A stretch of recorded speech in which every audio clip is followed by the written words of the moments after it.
希伯來書第7章，麥基洗德的祭司等次。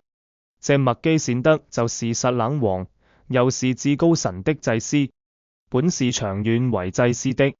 他當亞伯拉罕殺敗諸王回來的時候，就迎接他，給他祝福。亞伯拉罕也將自己所得來的取1/10給他。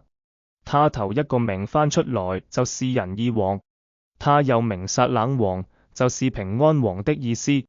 他無父，無母，無族譜，無生之始，無命之終，乃是與神的兒子相似。你們想一想，先祖亞伯拉罕將自己所擄來上等之物取1/10給他，這人是何等尊貴呢？那得祭司職任的利未子孫，領命照例向百姓取1/10，這百姓是自己的弟兄，雖是從亞伯拉罕身中生的，還是照例取1/10。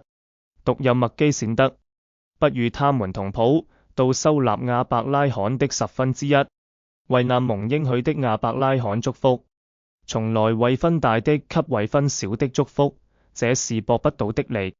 在這裏收1/10的都是必死的人，但在那裏收1/10的，有為他作見證的說，他是活的，並且可越那受1/10的利未，也是藉着亞伯拉罕納了1/10。因為麥基洗德迎接亞伯拉罕的時候，利未已經在他先祖的身中。從前百姓在利未人祭司職任以下受律法，倘若藉這職任能得完全，又何用另外興起一位祭司，照麥基洗德的等次，不照亞倫的等次呢？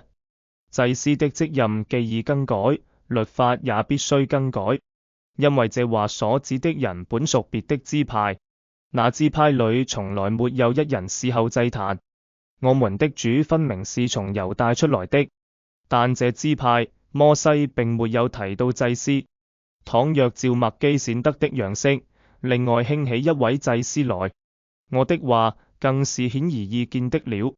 他成為祭司，並不是照屬肉體的條例，乃是照無窮之生命的大能，因為有給他作見證的月。你是照着麥基洗德的等次永遠為祭司。先前的條例因軟弱無益，所以廢掉了。律法原來一無所成，就引進了更美的指望。靠這指望，我們便可以進到神面前。再者，耶穌為祭司，並不是不起誓立的。至於那些祭司，原不是起誓立的，只有耶穌是起誓立的，因為那立他的對他說：主起了誓，決不後悔。你是永遠為祭司。既是起誓立的，耶穌就作了更美之約的中保。那些成為祭司的數目本來多，是因為有死咗格，不能長久。這位既是永遠常存的，他祭司的職任就長久不更換。凡靠着他進到神面前的人，他都能拯救到底，因為他是長遠活着，替他們祈求。像這樣聖潔、無邪惡、無玷污、遠離罪人、高過諸天的大祭司，原是與我們合宜的。他不像那些大祭司，每日必須先為自己的罪，後為百姓的罪獻祭，因為他只一次將自己獻上，就把這事成全了。律法本是立軟弱的人為大祭司，但在律法以後起誓的話，是立兒子為大祭司，乃是成全到永遠的。靈修主題：麥基洗德的祭司職分與基督的獨特性。經文重點：希伯來書第7章。麥基洗德的介紹。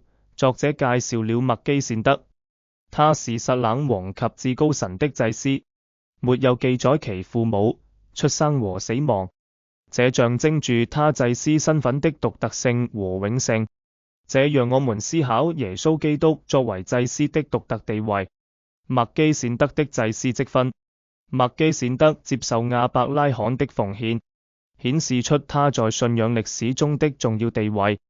這段經文提醒我們，基督的祭司職分超越了舊約的制度，並且是出於更高的根基。基督的祭司與利未祭司的對比。作者指出，若祭司的職分能夠通過利未祭司建立，那麼就不需要另一位祭司像麥基洗德一樣出現。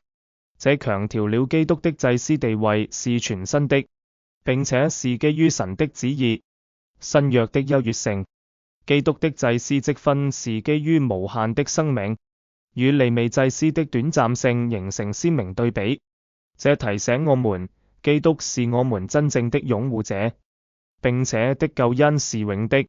基督的永祭司職分，基督是永遠的大祭司，不需要每天為自己和百姓獻祭，因為已經一次性地獻上了自己。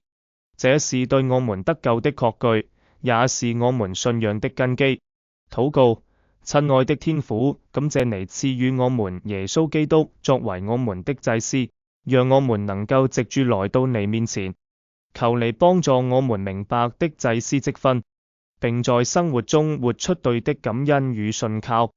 行動，反思基督作為我們大祭司的意義，並在禱告中感謝的犧牲和愛。